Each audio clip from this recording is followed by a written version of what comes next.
Lady chef या YouTube चॅनलमध्ये तुम्हा सर्वांचे खूप खूप स्वागत। तर आज आपण पाहणार आहोत मिश्र डाळीची व तांदळाची खुसखुशीत आप्पे व सोबतच झटपट बनणारी चटणी। चला तर मग पाहूया।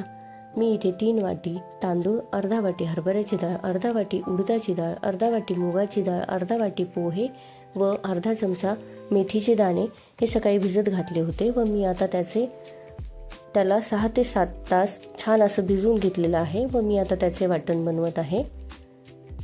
आता आपलं वाटण तयार झालेलं आहे। आपण आता हे एका भांड्यामध्ये काढून घेऊया। आपल्याला वाटण हे जास्त पाणी न टाकता घट्ट असं घ्यायचं आहे। आता आपलं वाटण हे तयार झालेलं आहे। रवाळ रवाळ असं वाटण आपल्याला वाटून घ्यायचं आहे आणि आता मी याचे आप्पे उद्या सकाळी बनवणार आहे। याला मी 8 ते 10 तास फर्मेंटेशनसाठी ठेवणार आहे। तर आता आपण याला छान असं झाकून ठेवूया आणि आता आपण याला झाकून ठेवलेलं आहे आणि आता आपण याला सकाळी आता आपलं आप्प्याचं पीठ हे खूपच छान असं फुगलेलं आहे व त्याला जाळीही खूप छान आलेली आहे। तर आता आपण हे साईडला ठेवूया व आता झटपट बनणारी चटणी बघूया।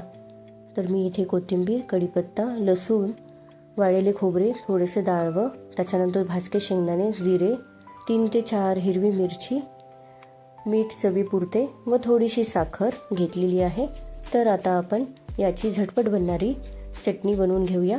मी याच्यामध्ये खोबरे टाकलेले आहे। तुम्ही हे ओलेही घेऊ शकता। ओल्या चटणीही तुम्ही बनवून घेऊ शकता।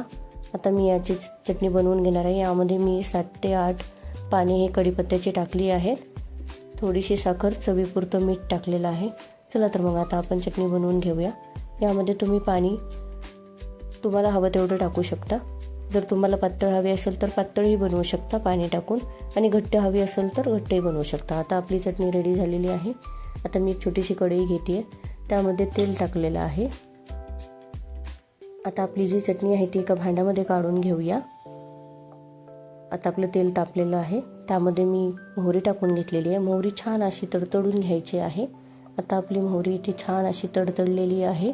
यामध्ये मी 8 ते 10 कढीपत्त्याची पाने टाकलेली आहेत व फोडणी दिलेली आहे। आता ही जी फोडणी आहे ती आपण जी चटणी काढली होती भांड्यात त्यामध्ये टाकून घ्यायची आहे। आता आपली चटणी, झटपट बनणारी चटणी तयार झालेली आहे। आता ही तुम्ही डोसा, इडली किंवा आप्पे याच्या सोबत खाऊ शकता। चला तर मग आता आप्पे आपण बनवून घेऊया। मी तर आप्प्याचं पात्र घेतलेलं आहे आणि त्याला मी तेल लावून थोडं असं तेल लावून घेते। जास्त नाही लावायचं, थोडंसं तेल लावायचं आहे।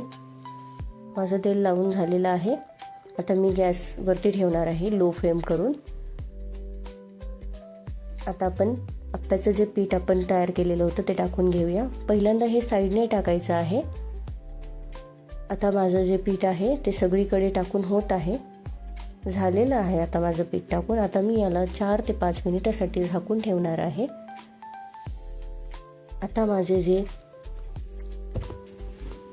आता आपण याचं झाकून काढून घेऊया व याला पलटी करूया। तुम्ही स्पून किंवा स्टिकनेही हे पलटी करून घेऊ शकता। छान असा सोनेरी कलर याला आलेला आहे। आता आपण सर्व एक एक करून सर्व जे आप्पे आहेत ते पलटी करूयात आणि आता याला आपल्याला 4 ते 5 मिनिटासाठी लो फ्लेमवरती झाकून ठेवायचं आहे। मी इथे झाकून ठेवलेलं आहे। 4 ते 5 मिनिट झालेले आहे। मी गॅस बंद केलेला आहे व हे जे आप्पे आहेत ते एक एक करून सर्व एका ताटात किंवा एका भांड्यामध्ये काढून घ्यायचं आहे। माझे आप्पे इथे काढून झालेले आहेत। हे आप्पे तुम्ही सॉस किंवा चटणी सोबतही खाऊ शकता। खूप छान लागतात सॉस बरोबर सुद्धा। एकदा नक्की ट्राय करून पहा। तर अशाच नवनवीन रेसिपीजसाठी आमच्या चॅनलला लाईक करा, शेअर करा, जेणेकरून हा व्हिडिओ खूप लोकांपर्यंत पोहोचेल व सबस्क्राईब करायला विसरू नका व फॉलोही करा। धन्यवाद।